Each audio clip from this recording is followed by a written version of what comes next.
base do nosso culto de hoje está em 1ª carta de Coríntios, no capítulo 1, versículo 10. Amém? E em Colossenses também, Colossenses no capítulo 3, 12 até o 14. É a nossa base para nós desenvolver o estudo dessa noite, culto de ensino, culto doutrinário. Glória a Jesus. 1 de Coríntios capítulo 1, versículo 10. Quem achou, diga glória a Deus. Eu vou ler para adiantar, depois eu vou pedir para cada um ler as outras partes, né? Que nós vamos desenvolvendo aqui aí conforme a necessidade. Vamos estar 1 de Coríntios capítulo 1 e versículo 10. Diz assim: Rogo-vos, porém, irmãos, pelo nome de nosso Senhor Jesus Cristo, que digais todos uma mesma coisa, e que não seja entre vós dissensões, que não haja entre vós dissensões, antes sejais unidos em um mesmo sentido, em um mesmo parecer. Amém? Agora Colossenses 3 até o 14. Do 12 até o 14. Colossenses do 12 até o 14. Glória. Capítulo 3, do 12 ao 14. Se encontrou? Calma aí, para que os irmãos possam ouvir lá atrás. Aleluia. Glória a Deus, Santo Deus. Aleluia, Jesus, louvado seja Deus. Glória a Deus. Que diz assim, é o 12, né? Revesti-vos, pois, como eleito de Deus, santo e amados, de entranha, de misericórdia, de benignidade, humildade, mansidão e longanimidade, suportando-vos uns aos outros, perdoando-vos uns aos outros. Se alguém tiver queixa contra outro, assim como Cristo vos perdoou, assim fazeis vós também. 14, né? E saber tudo isto, revesti-vos de amor, que é o vínculo da perfeição. Os 16? Só tem. Graças a Deus. Então, amados, aí está essa base que nós estamos aqui nessa noite. Sabendo, irmãos, primeiro foi o 1 de Coríntios, né? A carta 1 de Coríntios, capítulo 1, versículo 10, que está falando que cada um de vós tenha o mesmo parecer, né? O mesmo parecer. Que cada um digais a mesma coisa, quer dizer, é uma mensagem, irmão, para a unidade da igreja, para a união do corpo de Cristo. Porque nessa igreja estava acontecendo dissensões, diz o título já diz aqui, as dissensões na igreja de Corinto. Então já existia dissensões na igreja. Alguns estavam andando desordenadamente, conforme as suas próprias atitudes, desagradando a Deus, e estava realmente desagradando ao Senhor. Então o apóstolo Paulo escreveu essa carta, primeira carta, e diz assim: Rogo-vos, porém, irmãos, pelo nome de nosso Senhor Jesus Cristo. Em outra palavra, diz pela compaixão de Deus, né? Pelo amor de nosso Senhor Jesus Cristo, pelo nome de nosso Senhor Jesus Cristo, que digais todos uma mesma coisa, e que não haja entre vós dissensões, antes sejais unidos em um mesmo sentido, em um mesmo parecer. Porque o apóstolo Paulo, ele estava preocupado, ele estava na missão de edificar a igreja pela palavra revelada que o Senhor tinha dado para ele. E é a mesma palavra que nós estamos procurando dar todos os dias, todas as noites, todas as oportunidades que temos. A palavra que vem a trazer a edificação para a igreja, pela revelação a qual já está confirmada ao nosso coração, ao coração do corpo de Cristo, para que nós sejamos santos em toda a nossa maneira de viver. Então esse é o primeiro ponto do culto de hoje. Nós trazemos aqui sabermos o que nós estamos fazendo, se estamos fazendo em conformidade a esse texto, porque fora disso nós vamos viver como aqueles irmãos estavam. Então Paulo estava querendo mudar ou tirar, né, essa possibilidade de haver essa dissensão, né, essa contenda, né, entre os irmãos lá da igreja de Corinto. E nós sabemos que em toda a igreja existe um pouquinho disso, e Paulo estava querendo combater isso para que não pudesse, aleluia, ofender, ou seja, no caso, ferir, né, o corpo de Cristo, que é a igreja. Então não pode haver as dissensões. Por exemplo, as visões não podem ser contrárias ao que o apóstolo Paulo já tinha falado, ou seja, a doutrina dos apóstolos, ensinamento, aquilo que é revelado, aquilo que está, aleluia, confirmado pelo Espírito Santo, porque a partir do momento que Jesus subiu ao céu, antes, porém, ele ficou 40 dias aqui na terra. Então ele deu instrução para os seus discípulos, e uma das instruções que ficou marcada ao nosso coração foi quando ele disse assim para os seus discípulos: ficai em Jerusalém até que do alto seja revestido de poder, porque eu vou para o meu Pai, mas eu envio o Consolador, ele vos guiará em toda a verdade. No capítulo 17, versículo 17, o Senhor Jesus falando diz assim: santifica-os, falando dos futuros discípulos que somos nós, santifica-os na palavra, porque a tua palavra é verdade. Então nós somos santificados na palavra, nós somos santificados na verdade. Podemos entender dessa maneira? Se nós entendermos que a palavra de Deus é verdade, então nós temos o que? Uma boa comunhão com a igreja, ou seja, uma forma adequada de servir ao Senhor, né? Então em Colossenses ele já começa a explicar mais, aqui no texto que nós lemos, do 3 e versículo 12: revesti-vos, pois, como eleitos de Deus, santos e amados, de entranha de misericórdia, de benignidade, humildade, mansidão, longanimidade, suportando-vos uns aos outros e perdoando-vos uns aos outros. Se algum tiver queixa contra outro, assim como Cristo vos perdoou, assim fazei vós também. E sobretudo, revesti-vos de amor, que é o vínculo da perfeição. Amém? Essa palavra aqui, irmão, nos leva a entender o que Deus quer da minha vida e da tua vida para com a nossa caminhada cristã. Primeiro ele está dizendo: revesti-vos como eleito de Deus, né? Santos e amados. Santos e amados, quer dizer, nós temos que nos revestir como eleito de Deus, ou seja, se comportar, nos comportar sempre como aquele que foi eleito de Deus, escolhido de Deus para cumprir missão. Uma vez que você é escolhido, é porque você foi chamado,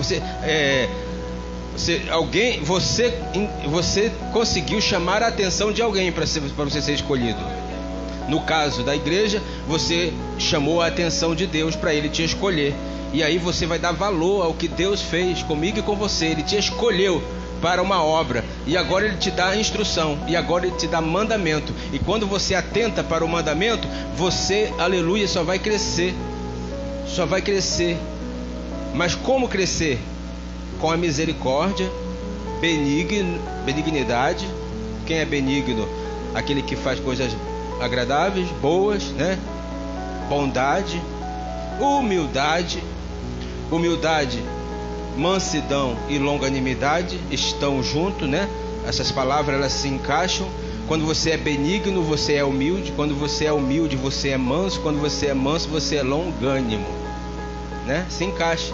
Então você tem que viver tudo isso e fazer essa palavra realmente valer na tua vida. E aí qual é o propósito? Qual é a determinação? Qual é as tuas atitudes? Depois que você está lendo esse versículo e entendeu tudo isso, aí você vai suportando uns aos outros, perdoando uns aos outros, né?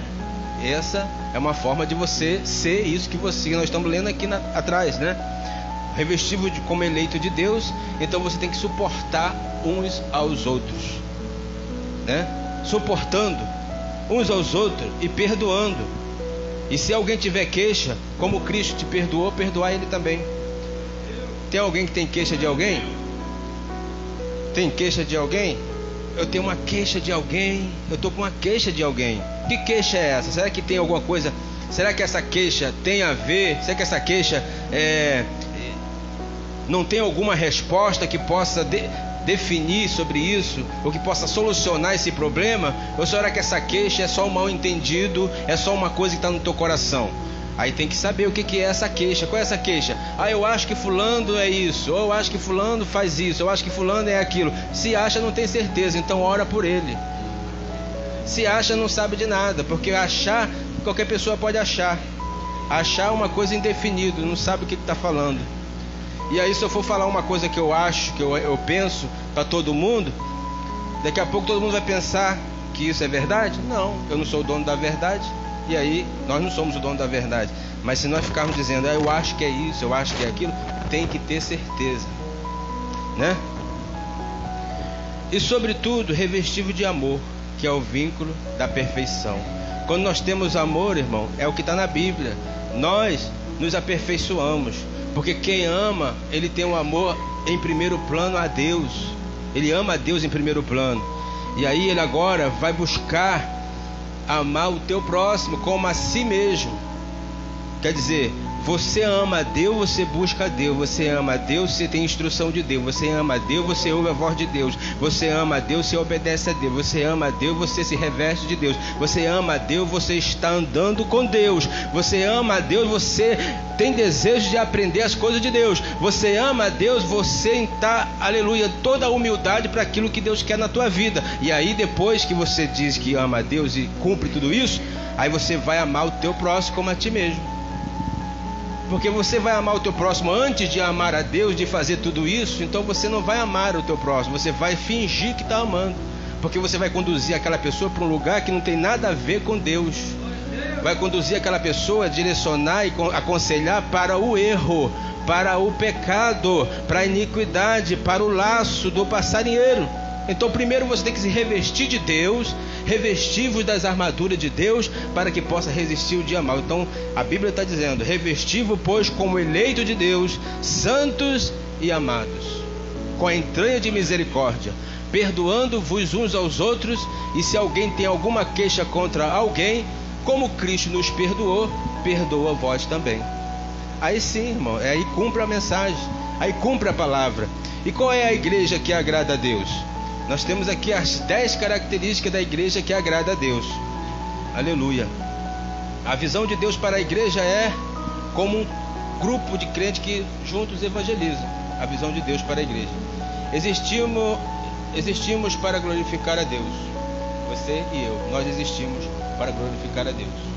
Então essa é um ponto importante para saber a igreja que agrada ao Senhor.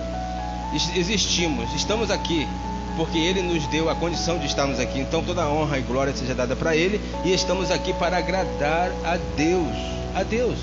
E depois sim, vamos ajudar aquele que precisa, né? Para que ele também venha conhecer o mesmo Deus. E fazer discípulo de todos, em qualquer lugar e qualquer momento. Então nós existimos para glorificar a Deus e para fazer discípulo. Fazer discípulo, como que se consegue fazer discípulo? Fazer o que Jesus falou, Jesus fez, ensinar, doutrinar, instruir. E quando alguém é instruído, ele não erra mais, porque já sabe, não tem falta de conhecimento. Mas quando alguém não é instruído, ele vai o quê? Errar, vai transgredir, vai andar em desacordo da palavra. Então a igreja é uma unidade espiritual especial de Cristo, que resulta de responder ao Espírito Santo e obedecer à palavra, né? Então a igreja é a unidade especial de Cristo, e com isso nós buscamos responder ao Espírito Santo e obedecer à palavra. Quer dizer, o Espírito Santo está nos direcionando e a gente só faz o que o Espírito está mandando fazer. Então a doutrina da unidade e comunhão deve ser uma base para a sustentação da igreja. Então sem doutrina não tem a unidade. Todo mundo vai pensar algo diferente, não vai ter acordo, vai ter dissensão, vai ter discórdia, né? Mas a doutrina da unidade e comunhão pode ser uma base de sustentação para a igreja. Então a igreja, para ser sustentada, tem que ter instrução, tem que ter ensino, tem que ter doutrina, porque doutrina é uma palavra que significa ensino.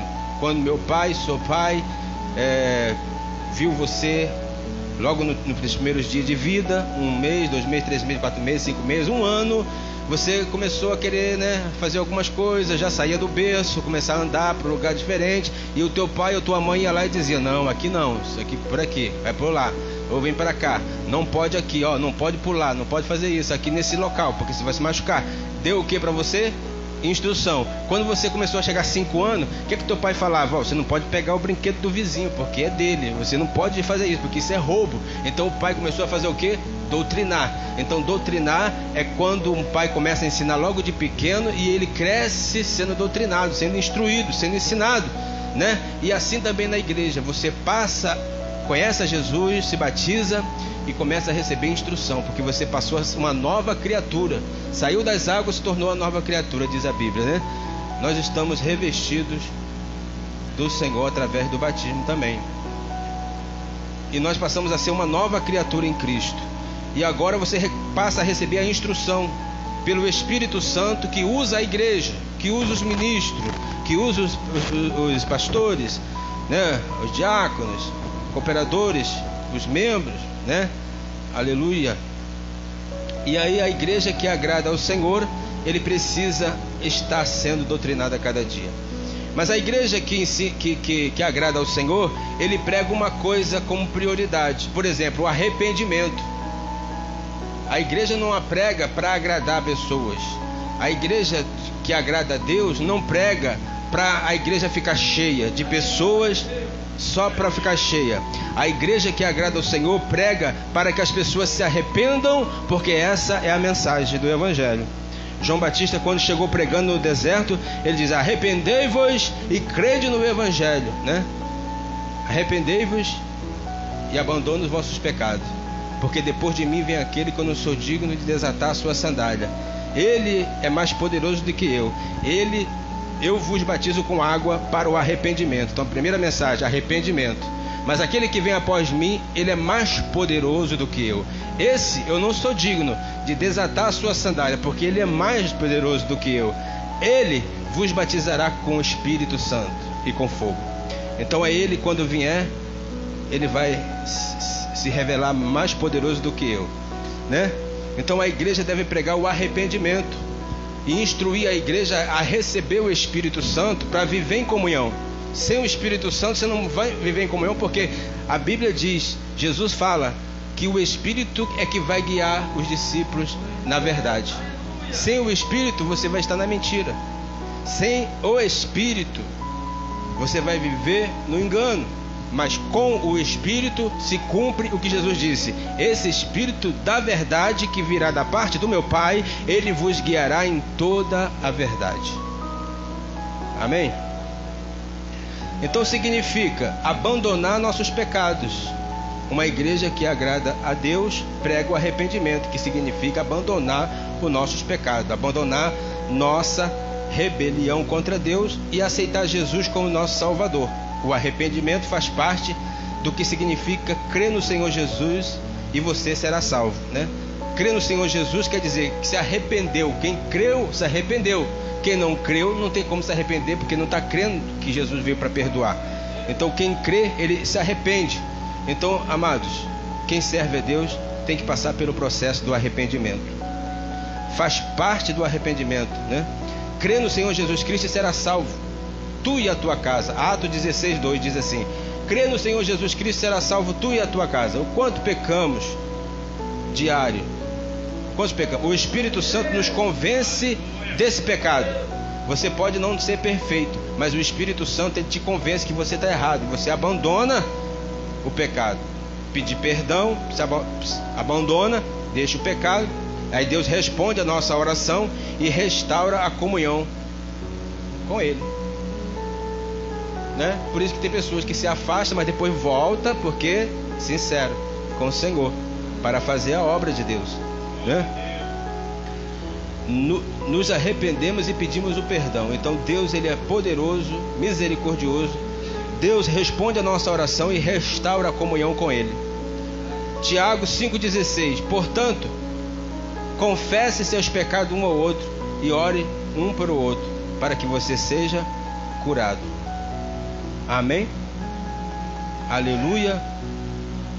Quer dizer, esses pecados aqui, irmão, são aquelas coisas que você está de mal, que você está tendo conflito com alguém. Não é que você está pecando. Pecar contra o irmão é você ofender o irmão. Então você deve pedir perdão. Confessar os pecados um ao outro significa o pecado que você está pecando contra o irmão. O pecado contra Deus, você vai falar com Deus.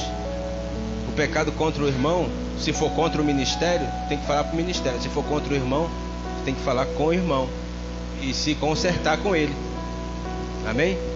Você pecando contra o irmão, você está pecando também contra Deus. Só que já que você pecou contra o irmão, você aborreceu o irmão, você entristeceu o irmão, você falou mal do irmão, você fez um monte de coisa que aborreceu aquela pessoa, então você deve pedir perdão, confessar que você fez mesmo e pedir perdão.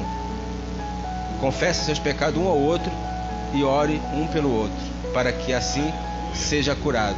Então nós precisamos ser curados dessa lepra, que é a enfermidade de nós estarmos pecando um contra o outro e não pedir perdão.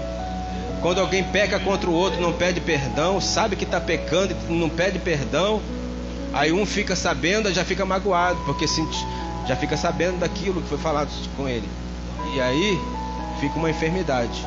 Tem que pedir perdão para que seja curado, né? A igreja que agrada a Deus é uma igreja também humilde. A humildade faz parte da igreja que agrada a Deus. A humildade faz parte do crente, né? Que pensa diferente do mundo, pensar adequadamente em nós mesmos em relação a Deus. Deus é o nosso Criador, somos seres criados. Deus é todo conhecedor, sempre presente, sempre foi e sempre será.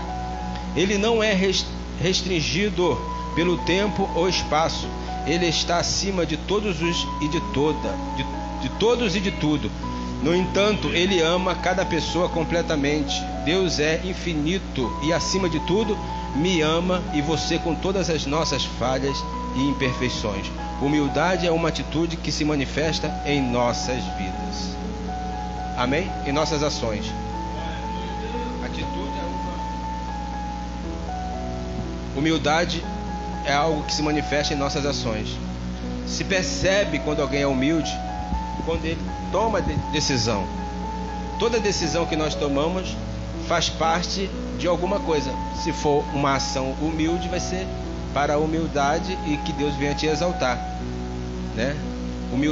A humildade faz parte das nossas ações para conosco e para com os outros também, porque Deus me ama incondicionalmente. Eu posso amar os outros incondicionalmente. Humildade é o oposto de orgulho. Salmo 25:2. Ele lidera os humildes no que é certo e ensina-lhe o seu caminho. Deus lidera os humildes no que é certo e ensina-lhe o seu caminho. Então Deus está sempre pronto para ajudar a cada um de nós naquilo que nós precisamos. O Espírito Santo está guiando a mim, está guiando a você.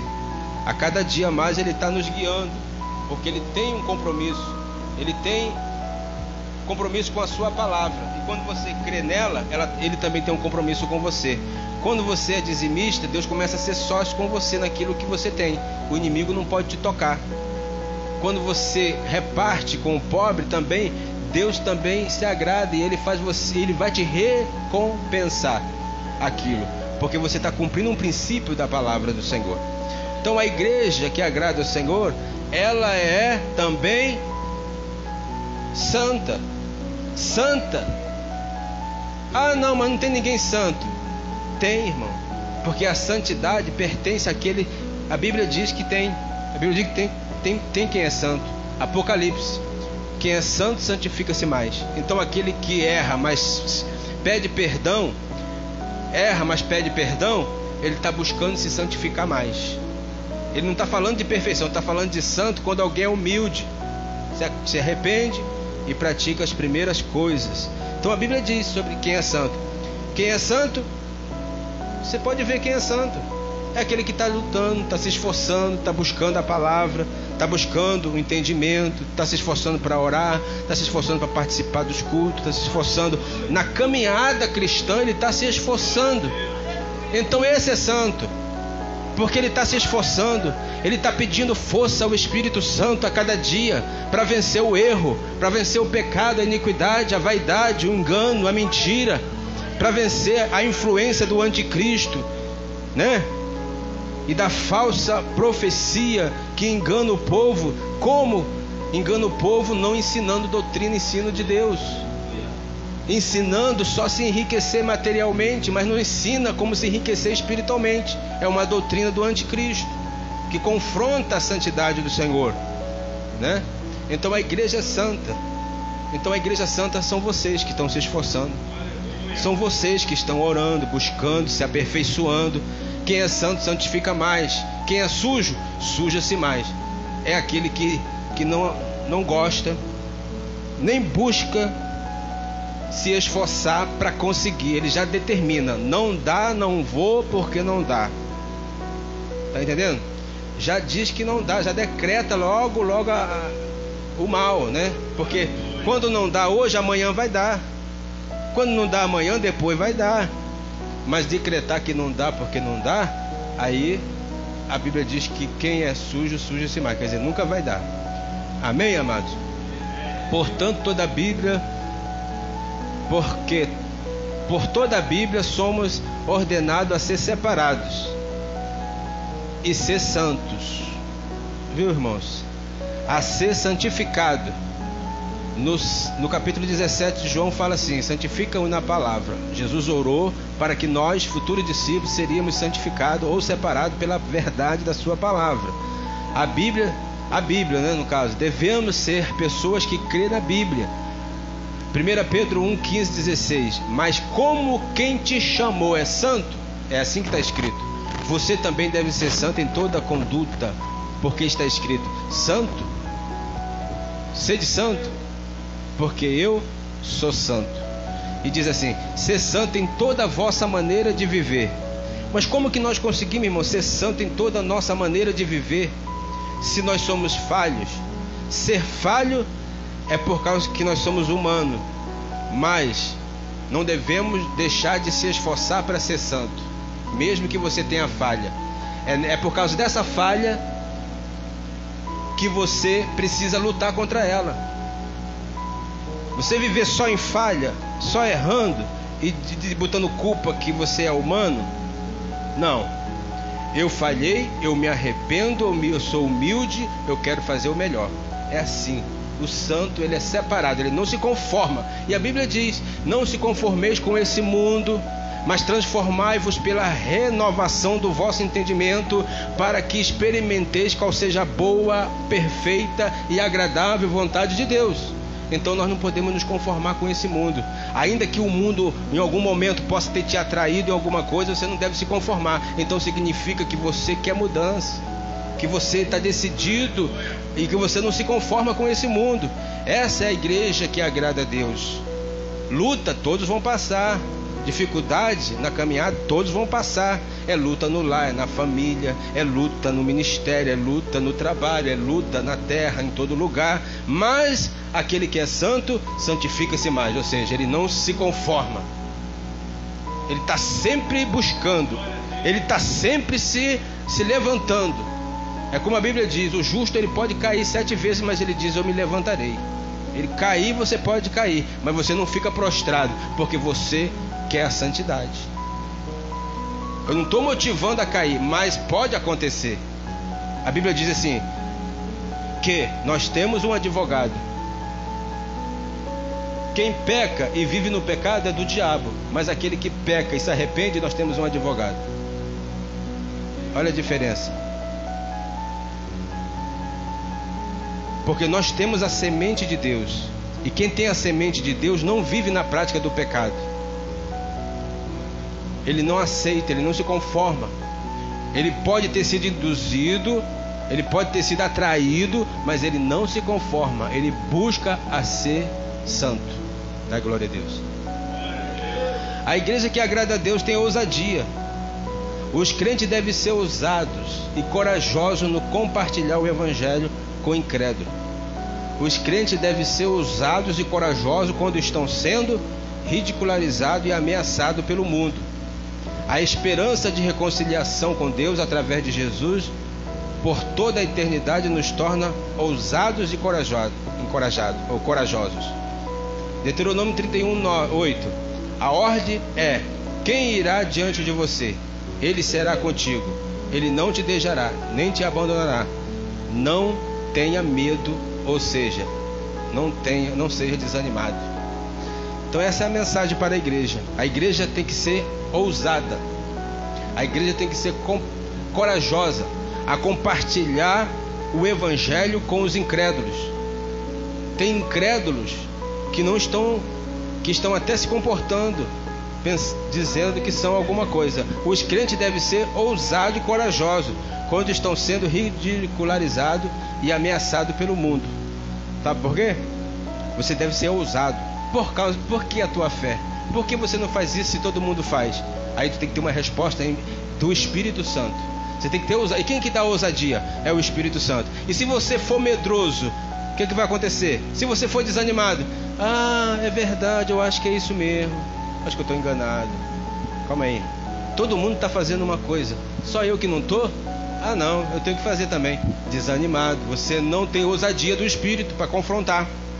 Essa pessoa, uma pessoa incrédula, não crê naquilo que você crê e está sendo uma peça-chave do adversário para te induzir a compartilhar com o mundo, com as coisas do mundo, que não agrada a Deus. Porque santo é separado, ou seja, separado significa que nós estamos vivendo no mundo, mas nós não fazemos parte dele. Ainda que sejamos tentados a ser induzidos por alguma coisa, só vai ficar nisso, vai ser tentado, mas você não vai ceder à tentação. Porque em Tiago 1:12 diz assim: bem-aventurado é o varão que quando ele é tentado, quando ele suporta a tentação, ele depois recebe a recompensa do Senhor, a coroa da vida, né? Não é verdade? Qual é o versículo? Tiago 1:12, né? 1:12.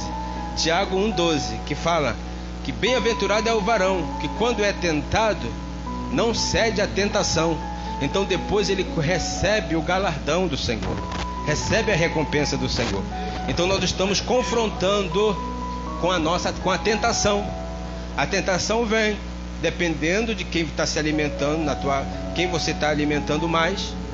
Se você está no culto de doutrina ensinando a vontade de Deus, você está alimentando a tua alma. Então tu vai sair daqui com as armas de Deus, vai sair daqui com a bomba para estourar na cabeça de Satanás lá fora. Satanás vai vir contra você, mas você está com a bomba aqui para dizer: olha, eu estou com a autoridade, eu estou com a ousadia, Deus me deu a revelação da palavra.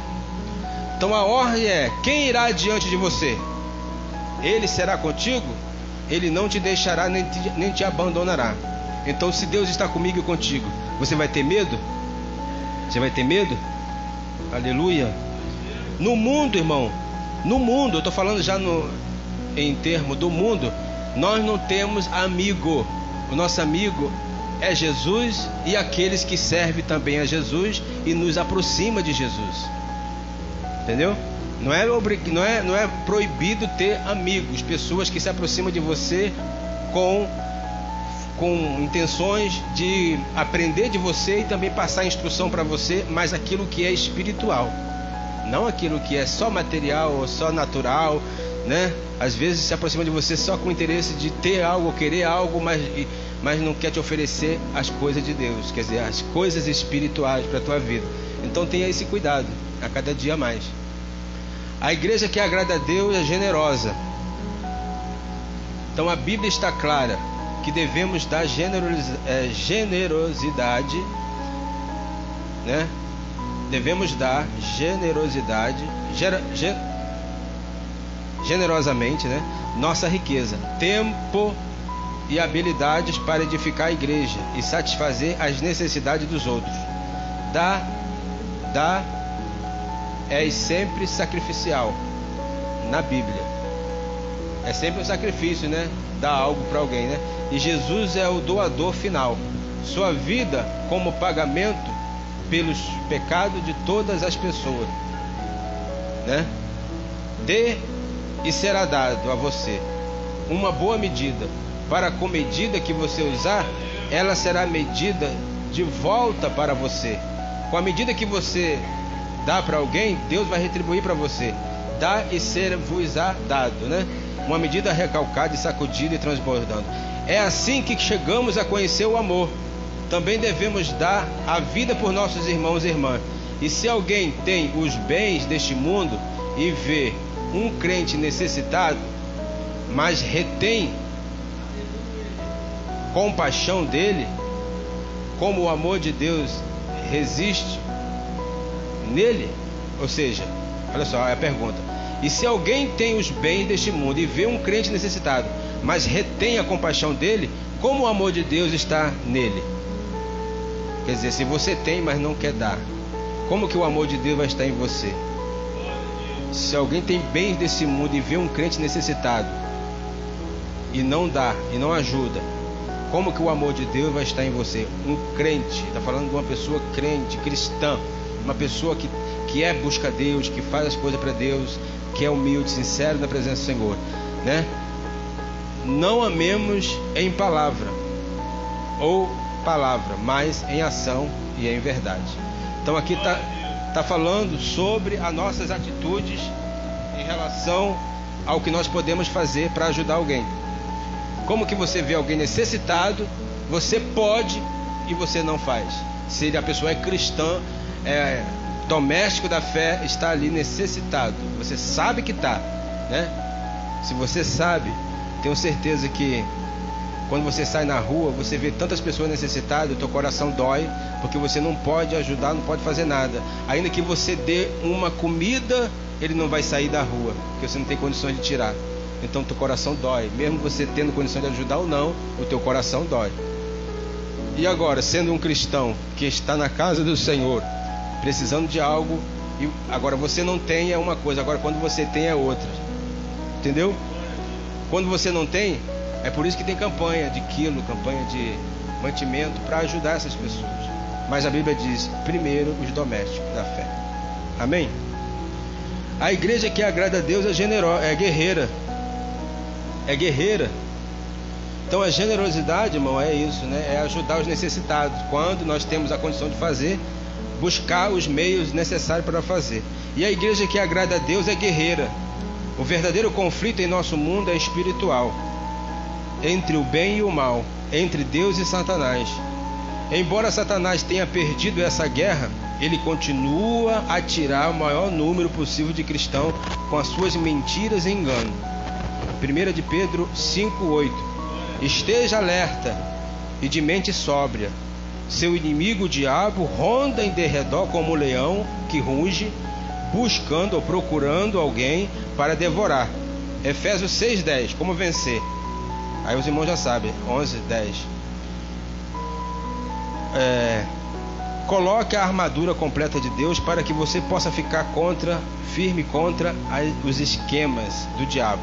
Pois nossa luta não é contra a carne e o sangue, mas contra os governantes, contra as autoridades, contra os poderes da escuridão, contra o mal, forças espirituais no céu e em todas as situações.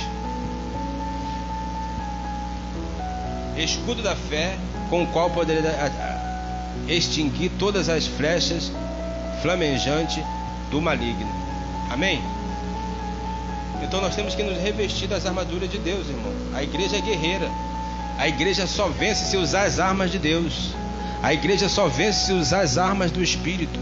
A igreja só vence se usar o amor de Deus em primeiro lugar e o amor ao próximo em segundo lugar, porque nós não podemos ter um amor distorcido do princípio. Primeiro a Deus, depois o próximo, né? Às vezes a gente quer ajudar um próximo, mas não quer dar uma palavra para ele. A gente quer ajudar só por vontade de fazer e depois falar que fez. Não é bem assim. Você primeiro lança a mensagem, lança a semente. Se ele não quer a semente, ou ele debochar de você, ridicularizar você, também não é justo você dar alguma coisa para ele. Dá para alguém que precisa, mas que seja doméstico na fé. É assim. Sim ou não, igreja? Pelo princípio que a Bíblia fala que é primeiro os domésticos da fé, você vai dar para o ímpio uma pessoa que resiste à palavra, que debocha de você, que critica a tua pregação, a teu ensinamento, que você sabe que é Deus puro falando com você pela palavra, né? Dá glória a Deus. Então, primeiro os domésticos da fé, os necessitados que estão ali, humildes, sinceros, buscando o Senhor. Então a igreja, ela é guerreira, né? A igreja é guerreira, e as armas que nós usamos são as armas não do mundo, são as armas de Deus. O que é que diz em Efésios capítulo 10? No demais, irmão meu, fortalecei-vos no Senhor e na força do seu poder, tomando todas as armaduras de Deus, para que possa resistir no dia mau, e depois de fazer tudo, ficar firme, orando em todo o tempo e vigiando nisso no Espírito, para que seja no abrir da minha boca dada a palavra com confiança, né? Para fazer notório o mistério do Evangelho, no qual eu sou embaixador, estando até mesmo em cadeia, dizia o apóstolo Paulo. Que nós possamos estar, irmão, vivendo nessa força, nessa visão de oração, de busca, de entendimento, de revelação do Senhor. A igreja é o corpo, né? O corpo é composto de vários membros. Tem o pé, tem a mão, tem o olho, tem a cabeça. E da igreja nós falamos, a cabeça é Cristo, mas os membros somos nós. Então nós precisamos de ter a orientação da cabeça, quer dizer, de Cristo. E Cristo falou, eu estou ausente, mas não estou porque eu envio o Espírito. Quer dizer, ele não está ausente. Ele diz assim, eu vou para o meu Pai, mas envio o Consolador. Então ele diz assim, eu não vos deixarei sozinho. Então ele está conosco. E o cabeça é Cristo, e a orientação é do Espírito Santo. E todo aquele que é guiado pelo Espírito, ele não se embaraça com o negócio dessa vida. Ele está sempre atento às instruções de Deus para crescer na graça e no conhecimento de nosso Senhor e Salvador Jesus Cristo. A igreja que agrada ao Senhor, ela evangeliza. Olha aí. O tempo que nós temos para evangelizar, muito pouco, mas esse pouco devemos fazer algo. No início do livro de Gênesis, Deus disse a Adão para administrar a terra e tudo que nele há. No Novo Testamento, Paulo enfatiza a importância de trabalho. Salomão escreveu muitos provérbios, incentivando seu filho a trabalhar e a não ser preguiçoso. O local de trabalho é uma oportunidade de espalhar o evangelho entre amigos, todos em um ambiente não ameaçador. Deveríamos ser modelo de funcionários e lembrar-se sempre de que nosso trabalho é glorificar a Deus. Apesar do nosso trabalho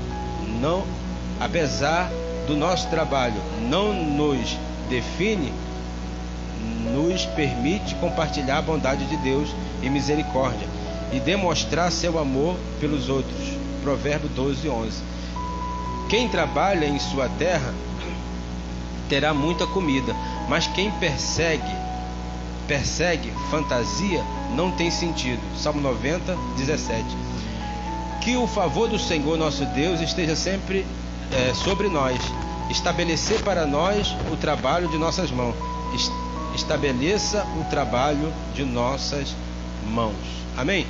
Então, irmão, em cada lugar, até no setor de trabalho, tem muita gente que é evangélico. Cristão verdadeiro tem poucos, mas tem muitos evangélicos ali. E eles respeitam aquele que faz a diferença naquele local.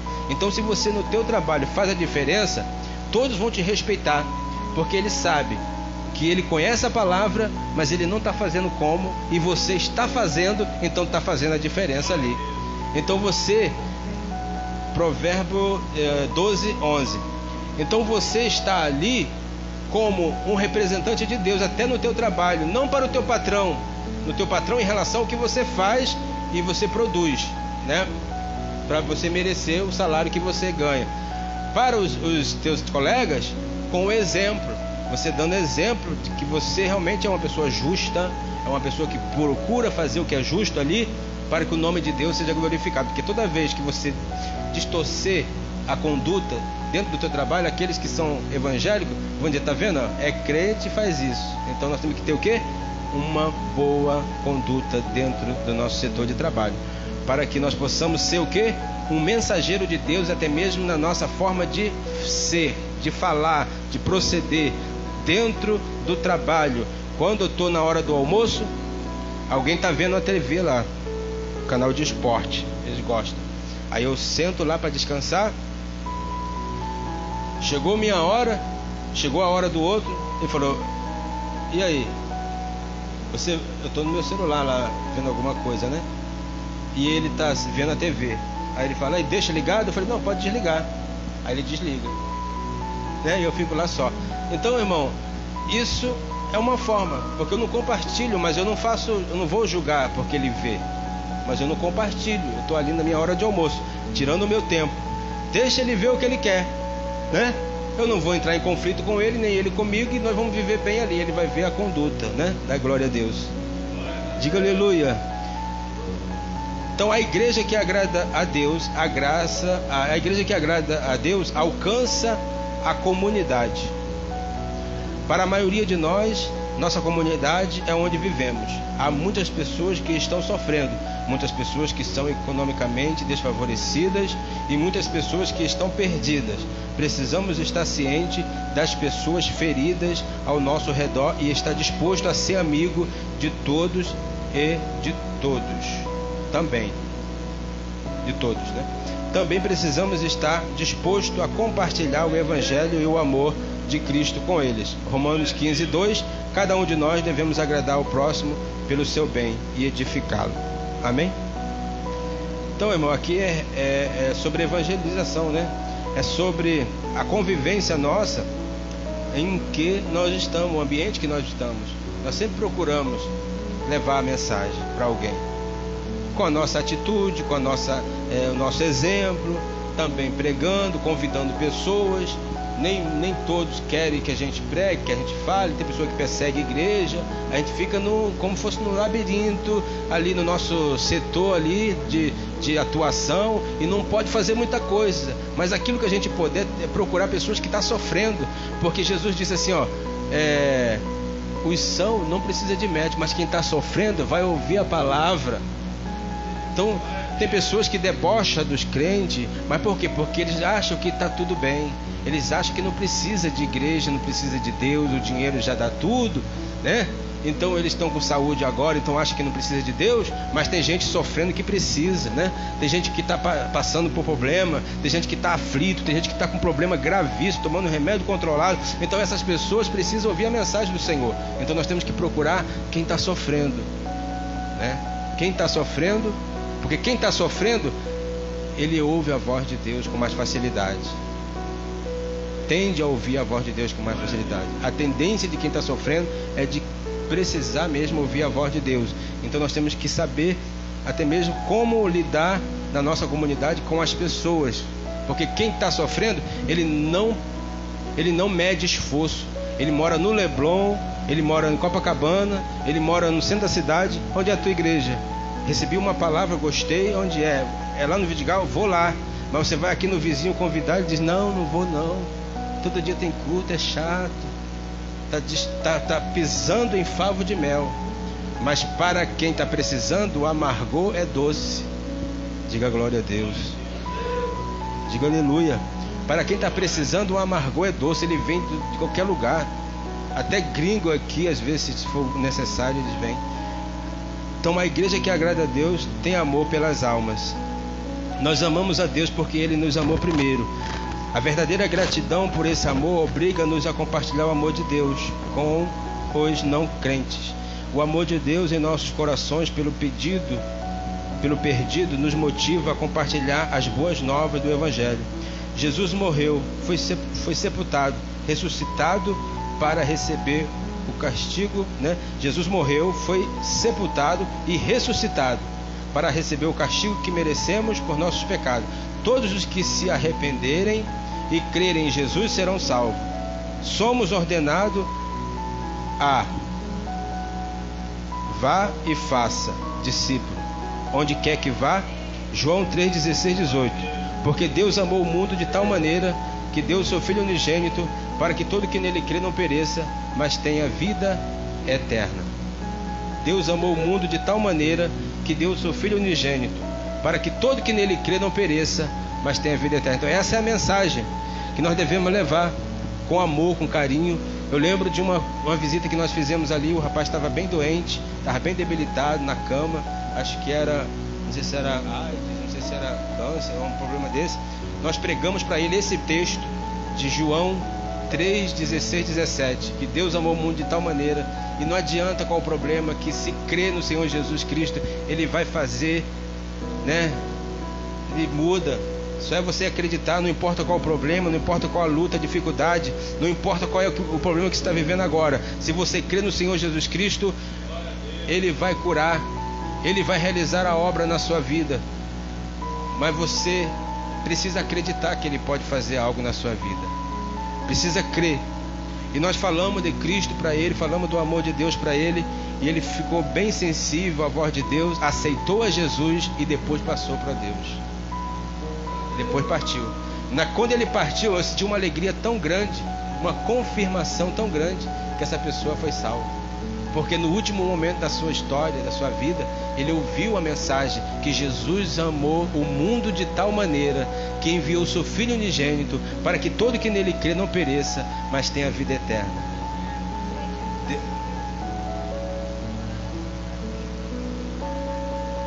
Oportunidade muito grande. Porque ele já estava debilitado, não podia fazer nada, nem falar mais ele estava falando praticamente.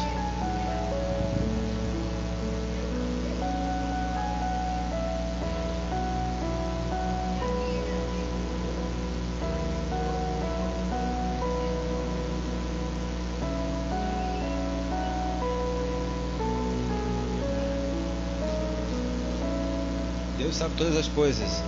Quando você vai pregar para uma pessoa que está assim, você não pode desanimar aquela pessoa. Você vai dizer que Jesus vai curar, vai fazer, dependendo da fé. O futuro pertence a Deus, mas se você aceitar Jesus, coisas de Deus vão acontecer e você será salvo, terá uma vida eterna com Ele. Então essa é a mensagem.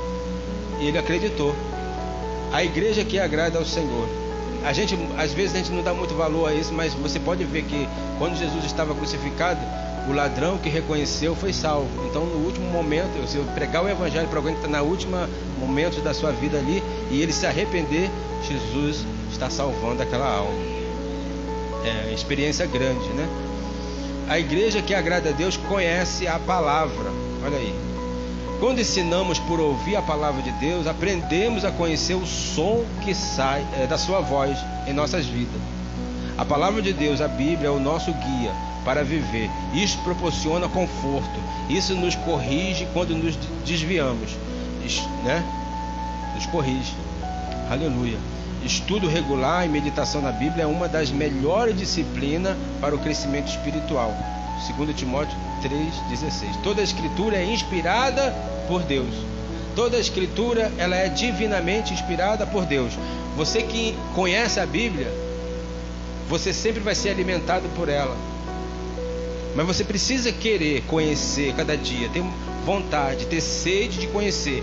Vontade está na alma, quer dizer, se você não tem vontade, significa você não está, a tua alma não deseja, então você tem que lutar, tem que orar, buscar Deus para colocar o desejo da tua alma, para você se aprofundar na palavra, porque confrontar a santidade é fácil, só dizer isso aí não é verdade, é fácil. Agora ter sede de buscar o conhecimento, a revelação, porque cada texto fala de um contexto. Então você não pode interpretar um texto isolado e determinar sobre a vida de alguém. Você tem que saber todo o contexto da história que foi contada para você trazer a interpretação para nós nos dias de hoje.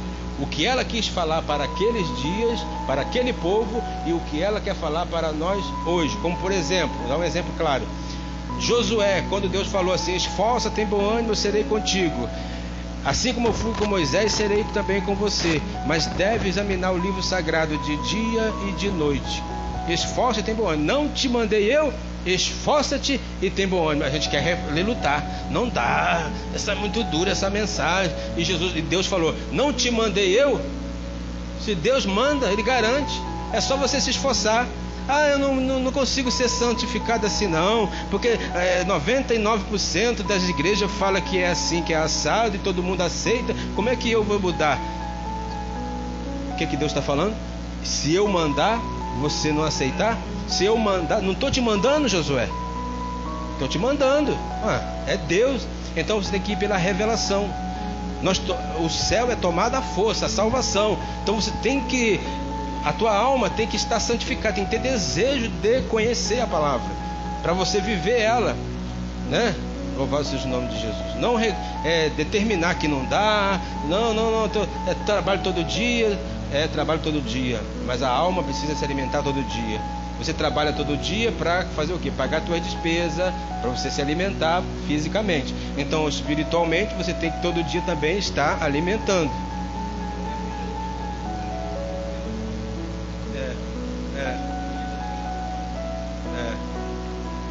Nem só de pão vive o homem, mas de toda a palavra que sai da boca de Deus. Então,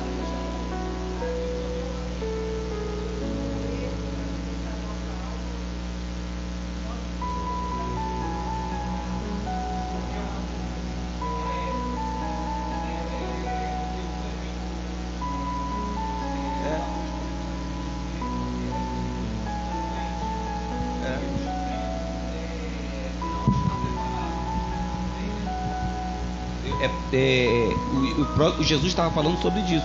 Se você não alimentar o teu espírito com ele, por isso que muitas pessoas estão aí, mendigando, enfermo, não levanta da cama, por isso, porque só engorda, só está vivendo do pão, da comida, mas do espírito não, porque o espírito depende de Deus e a carne depende da comida.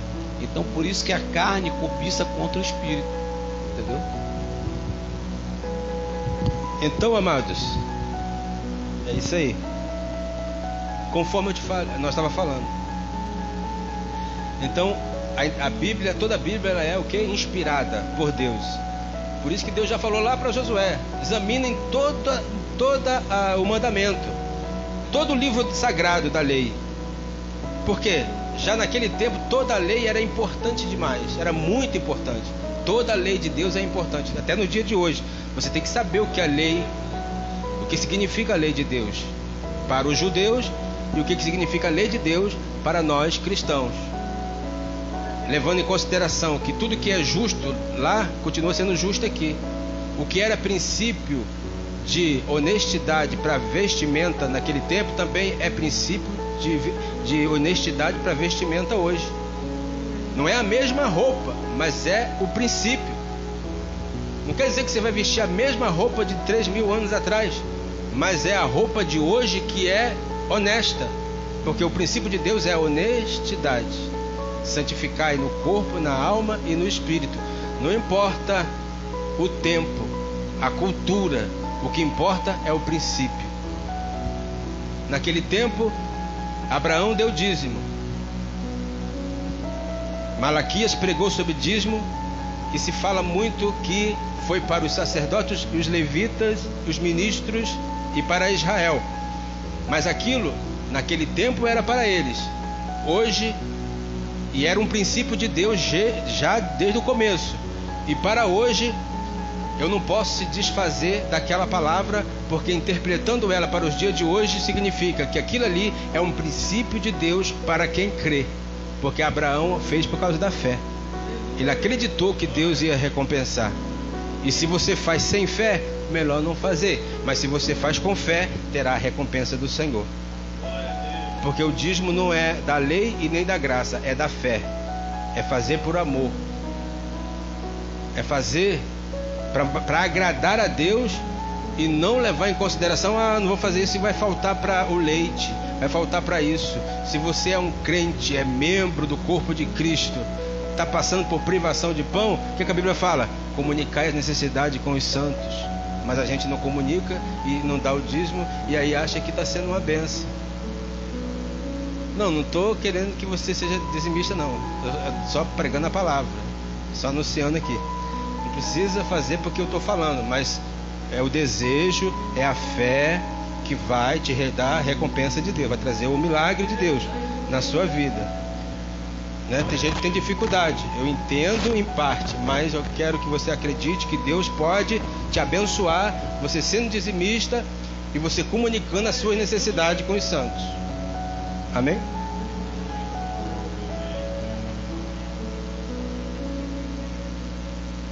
fica desmotivado, porque ele acha que... Mas Deus pode operar, né?